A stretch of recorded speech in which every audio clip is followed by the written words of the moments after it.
I was sleeping on a Saturday night when my roommate woke me up around 12:45 a.m. saying, the cat is acting weird. This was shortly after the sounds of the cat puking pierced my slumber, without quite rousing me out of bed. My subconscious probably told me he had nibbled a houseplant, a passing thought that had kept me from waking up entirely. He's foaming at the mouth. That got my attention. I walked past my roommate, who was cleaning up the mess, and found the cat crouched on the floor, looking fairly normal, aside from the drool pouring out of his mouth. It was an alarming sight. I wiped his chin. We keep the toxic cat houseplants up out of reach, so I wasn't worried about poisoning by philodendron. My roommate was telling me how a few minutes earlier, he'd noticed a cat next to the couch where he'd been reading. The cat looked worried. And he had kitty litter on his paws, which was really unusual. The drool gave it away, though. I went over to a low altar table, which normally has a little pile of dried Amanita muscaria on it, and sure enough, there was a big one on the floor. I picked it up, and the rim of the cap was damp from where the curious cat had been gnawing on it. It seemed like only a little bit of it had been consumed. The rim looked ragged and chewed up, but fairly intact. I don't know why the cat picked today to nibble the mushrooms. Back in the living room, the cat had moved over next to the wall, and continued to look worried, but calm. I got down next to him and spoke soothingly, rubbed his head, and settled in for an indefinite period of strip sitting. I had a feeling he'd be fine, though my roommate was concerned. The cat jumped up on his favorite chair and blanket. For about 45 minutes, he just sat there, drooling onto his paws and alternating a 1,000-yard stare with closed-eye reverie. His ears remained alert. He was clearly altered. We had instinctually begun whispering around him and moving as slowly and quietly as possible, lest we alarm him. I kept up with gentle head rubs, which seemed to help keep the worried look off his face. I quit trying to keep up with the unreal amount of drool, though. Concerned that he might get dehydrated, I brought him a bowl of water and propped it up right next to him on the chair. He drank, and drank, and drank. We'll never know whether or not he would have eventually gotten up to go to his water bowl's normal location in the next room, if I hadn't brought it to him. My roommate camped out on the floor with the intention of holding vigil, and I stayed by the chair. After the 45 minutes, the cat jumped onto the coffee table, loosening a spray of drool all over it. He carefully stepped across the table onto the floor and made his way over to his sheepy, a sheepskin we keep on the floor that he likes to groom. I moved the water bowl next to him. He proceeded to very thoroughly clean himself, except when he reached for his privatesse or broken bar. That part he seemed to reconsider and leave alone, I think because he was slightly uncoordinated. Once I observed him grooming, I figured he was going to be just fine, and I could think about heading back to bed. My roommate had fallen asleep lying next to him. I had gotten up at about 12:45 a.m. and it was now 2:45 a.m. By the time I headed for bed, the cat seemed to be back in his closed-eye reverie. The next morning I woke up at 6:30 a.m. and was greeted by a bright-eyed hungry cat. We've taken the Amanita muscaria off the altar.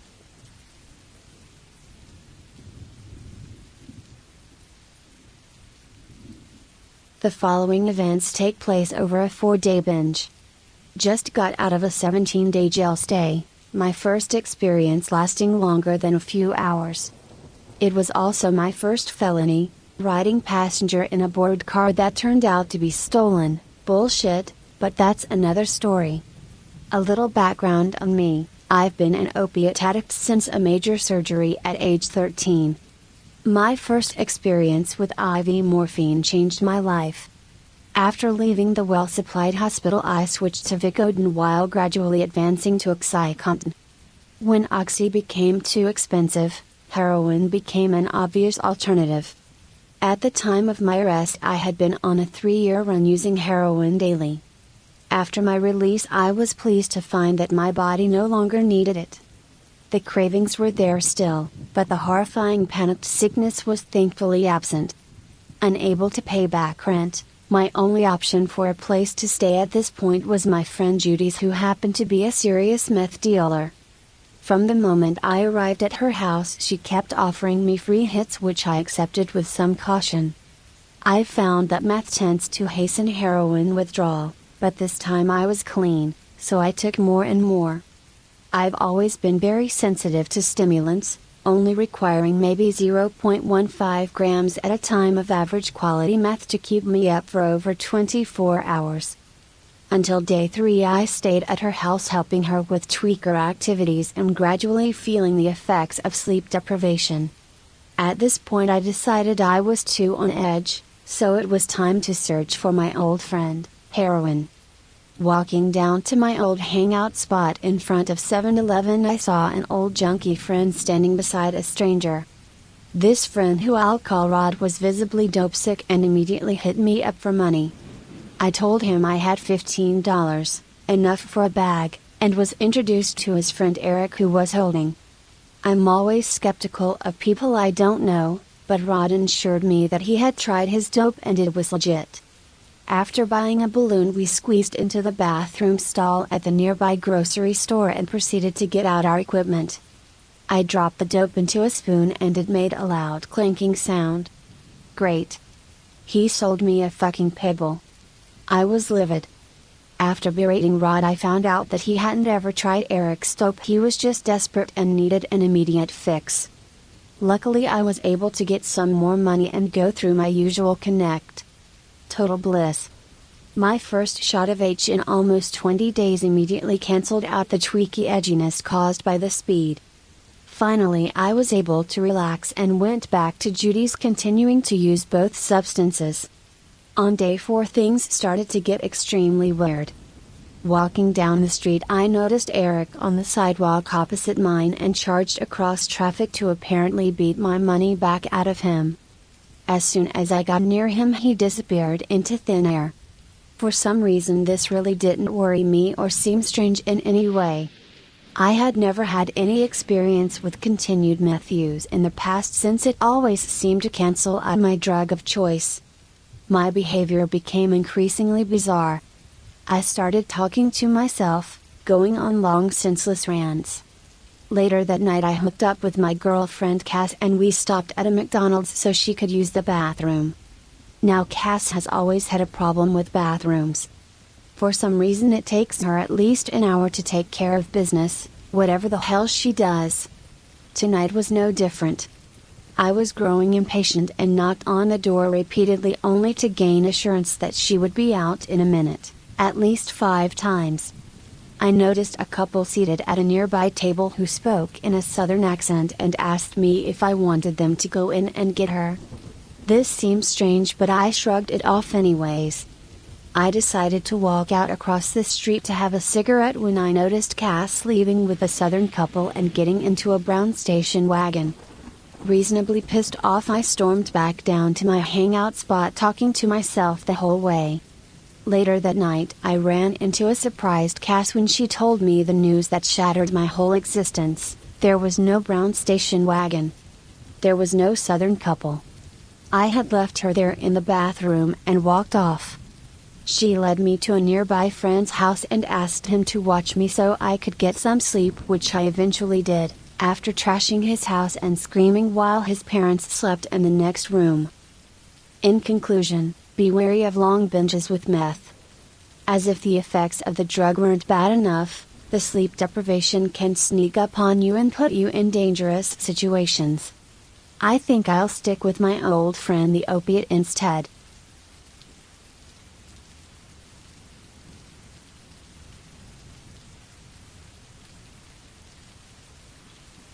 I was at a festival camping for the weekend and were planning on finding some LSD.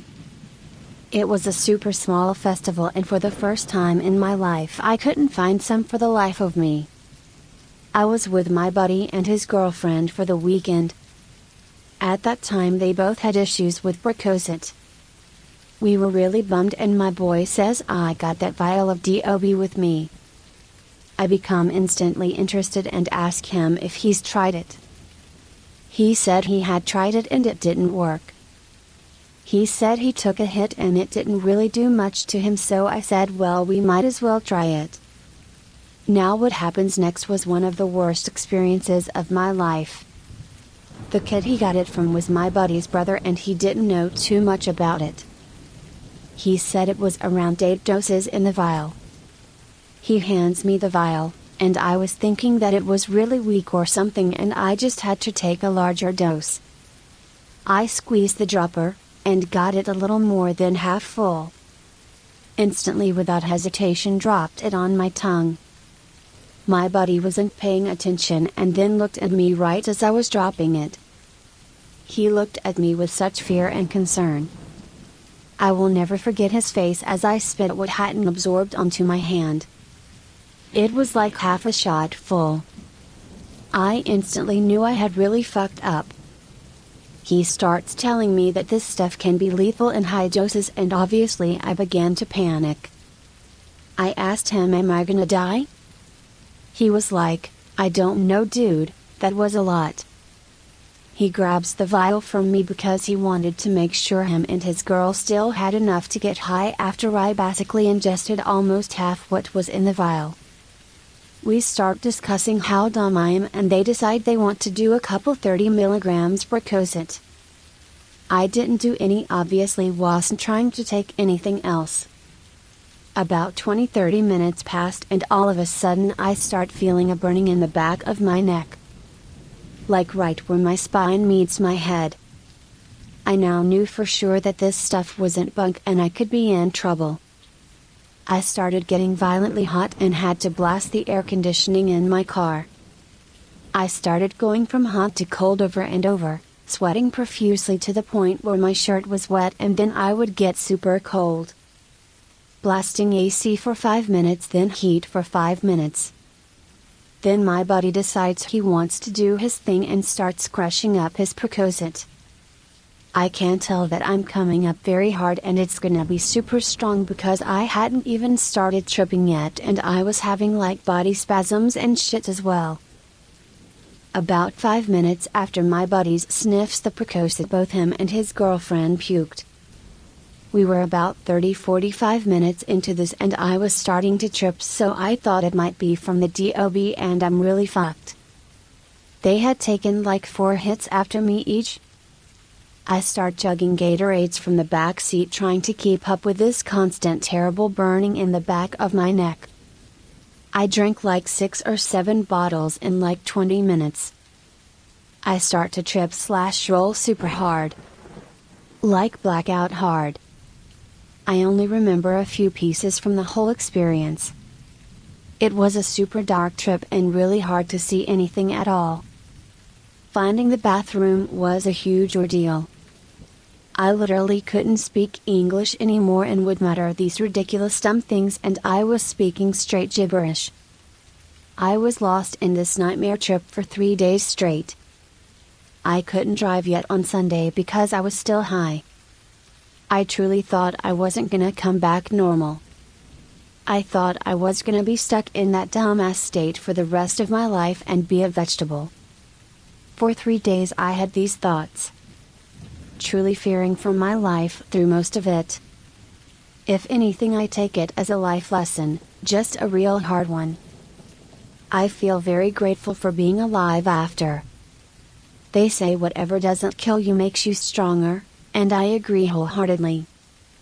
I believe I grew from this experience, but I probably also endured some irreversible brain damage. I chalk it up to being young and dumb. I hope somebody can learn from this experience and not have to go through that hell.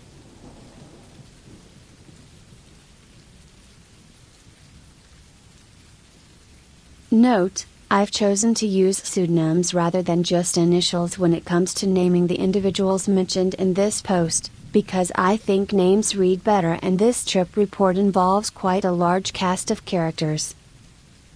This trip report describes what was easily the worst night of my life, a full-blown psychotic episode, a train wreck, a disaster trip.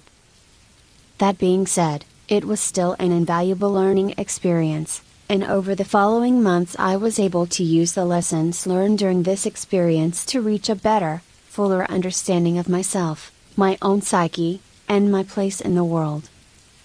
In the final analysis, I'm actually glad that I went through this, but I certainly didn't feel that way at the time. In early March of this year, a few weeks after my 23rd birthday, I experienced my first truly bad trip, what I would term a drug-induced psychosis. Myself and a group of friends had gone to an outdoor psytrance party, held on a farm just outside of town.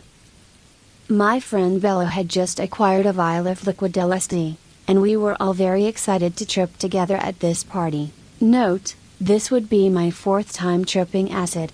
I am also very experienced with MDMA, methadone, psilocybin, 4-ACO-DMT, 5-MeO-DIPT, and several other psychoactives.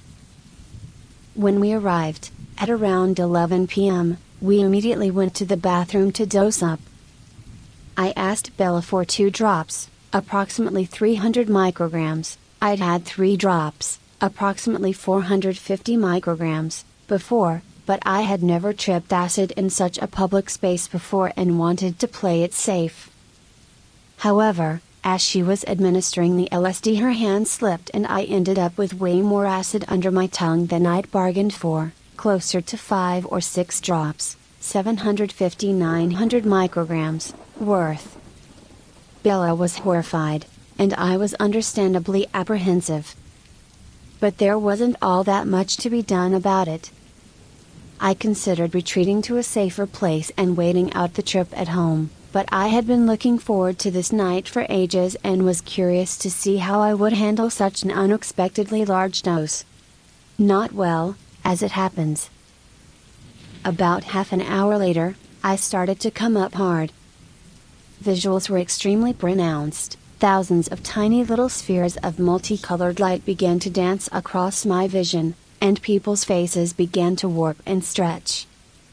Conversation became increasingly difficult, and I began to feel as if there was no connection between the words in my head and the words coming out of my mouth. I also began to feel an extreme physical discomfort. Tweaky is the word I would use to describe the sensation. I went and danced for a little bit, which helped distract me from the discomfort, but I was finding the whole experience distinctly unenjoyable. I ran into my friend Kyle, who was also tripping, and told him I was having a bit of a rough trip.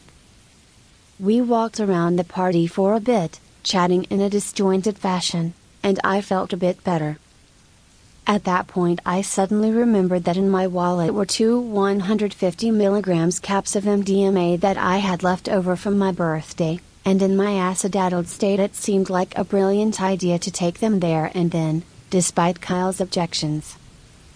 Big mistake. I went to dance some more, and started feeling really, really good. Better than I'd ever felt before. The music was face-meltingly incredible. Every slight movement I made sent ripples of pleasure all through my body. Everyone around me seemed blindingly beautiful.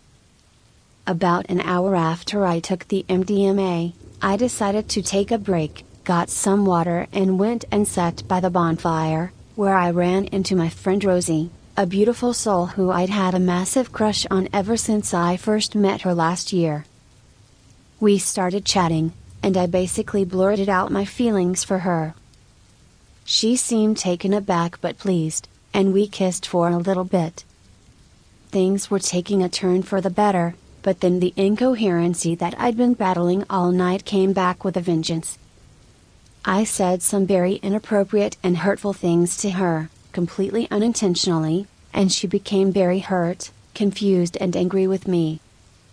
It's at this point that the trip took a truly dark turn, and my recollection of things beyond that point is still very scattered and incomplete.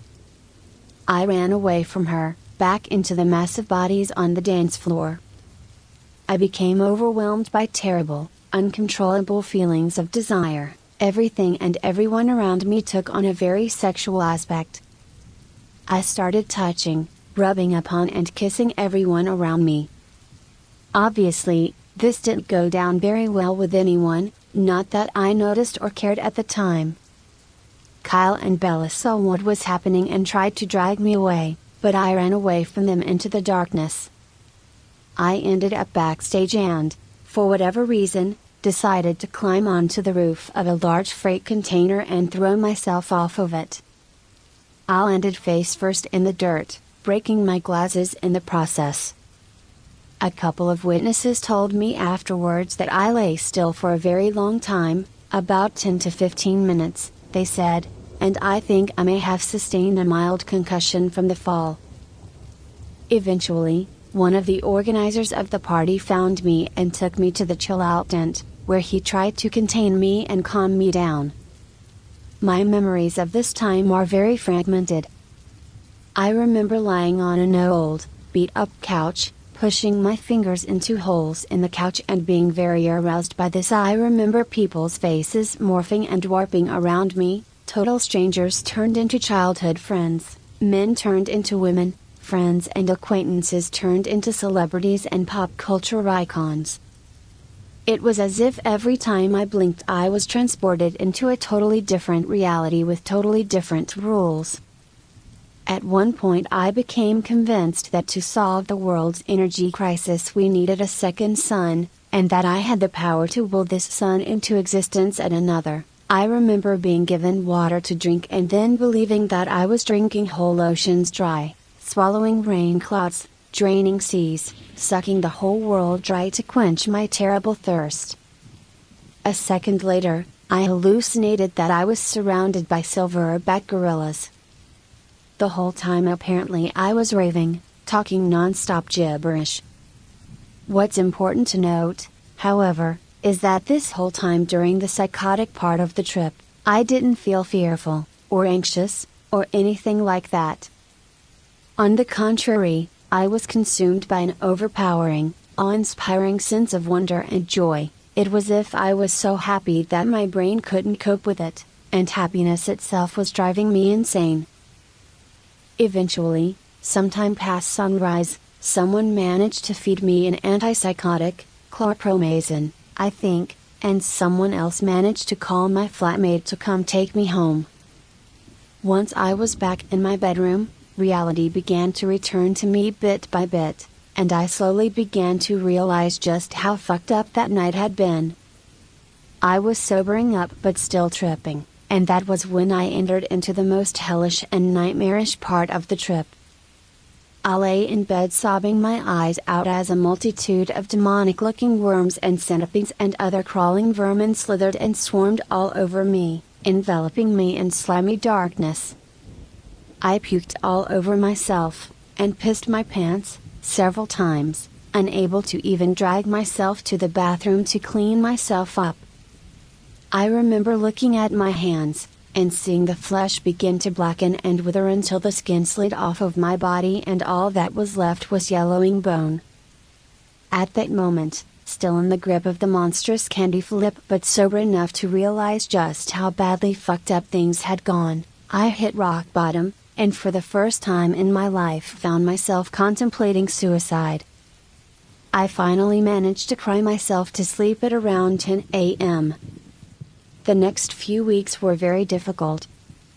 I fell into a deep depression, obsessed by feelings of stupidity, shame and remorse over what had happened.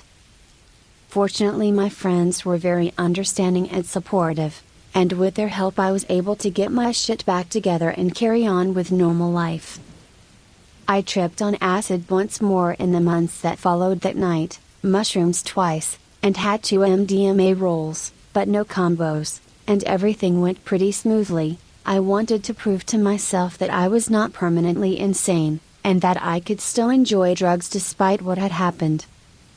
Nonetheless, the memory of that night remained like a scar in my consciousness, and I felt acute anxiety and shame whenever I thought about it or someone brought it up. Over the following few months, with the help of therapy, the support of my friends, and a few more quite revelatory drug experiences, primarily involving MDMA and meth alone, I was able to take a lot of positive things from this bad trip. As I said at the start of the report, it taught me a lot about myself and my place in the world, and I'm grateful for those lessons, even though I wish they hadn't had to come to me in such a terrifying manner. I won't go into the details here because this is a trip report and not a personal psychological evaluation, but the main point I want to get across is that every trip, good or bad, contains within it the possibility for personal growth and development.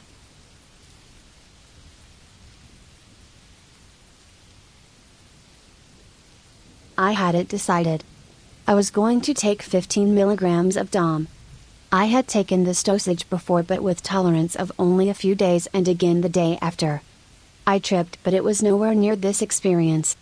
I've done DOM about 10 times now and while I couldn't classify this experience as a bad trip it was probably one of the most unpleasant I've had with DOM.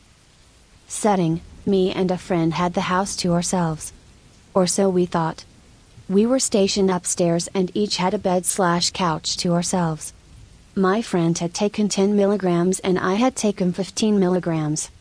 About 10 or so minutes after I had dropped the tab in my mouth, surprise, another person who was living there for a time decided to drop by. My friend knew her and she didn't know he did drugs. It was my first time meeting her. We scrambled to hide our pipes and the pile of weed on the table, haphazardly might I say, we just put a plate over it. She came in and started talking. As I had a tab in my mouth I tried to speak as little as possible. My friend swallowed his to speak to her. She took a little while to get her things and leave. She stayed a bit downstairs, thank God, and later went to dinner or some other thing I can't recall. She would come back afterwards. Fuck. At this point we had just both taken a high dose of psychedelics and we now had somebody we had to hide tripping around. Granted, she would be out of the way but just having somebody like that in the house can put a big damper on the trip, and it did. We smoked some weed when she left to try and rest our minds and we put on some movies and just chatted and smoked cigarette shit as we came up.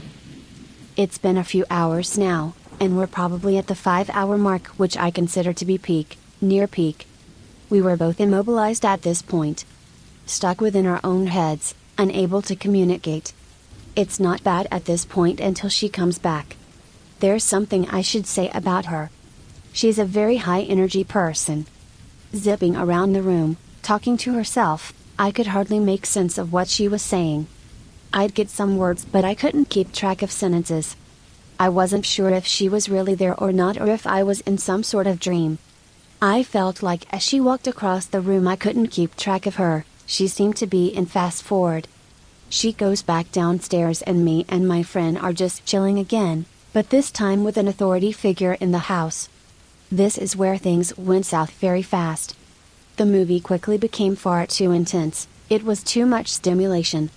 My friend said he was going to bed and left to go to another room. I turned off the television and tried to sleep.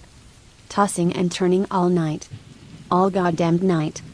There was no comfortable position. There was no leaving upstairs to go wander downstairs, there was no solace from this internal torture. I could not stay still. My friend was having his own internal war in the other room. He later told me he felt like his bed was made of sand and that he was sinking into it. I kept thinking of my own life. Dom has a way that makes me somewhat removed from myself but still aware, it's very cold and calculative emotionally. I was tearing apart aspects of my life, of my personality. It was a very critical, harsh sort of reflection and I couldn't stop thinking about it. I'm sure a walk or maybe a trip to go watch the fish downstairs would have helped tremendously. But I wasn't in a position to do these things. If I had some sort of benzo, it would have worked wonders I bet. I tried everything to try and better my mental situation. I looked out the window, went to the bathroom, messed with the lights, tried to go to sleep at least 10 times. Went to the other side of the room. Nothing seemed to help me at all so I decided to try and smoke some marijuana despite the downstairs entity who was at this point surely passed out. The marijuana didn't do anything, so I smoked a cigarette, which didn't do anything either. So I went back to thinking. Everything seemed negative now. There wasn't one positive thing in my life that I could think of, everything had some sort of downside. And then the morning came. I was doing better by this point but still well tripping. She came back upstairs to get some stuff then went to work. I didn't say a word to her since she caught me with a tab in my mouth and I was worried I was looking suspicious. Nothing ever came of those concerns though. Which I'm glad of. She leaves and my friend comes into the room sometime later. He had apparently managed to fall asleep, forced himself into it. We smoked some weed and talked about our trips and agreed that the only reason they were so uncomfortable was because of her. This trip served as a warning to me and I hope it'll serve as a warning to others. Set and setting is very key to tripping. I'll never make this mistake again,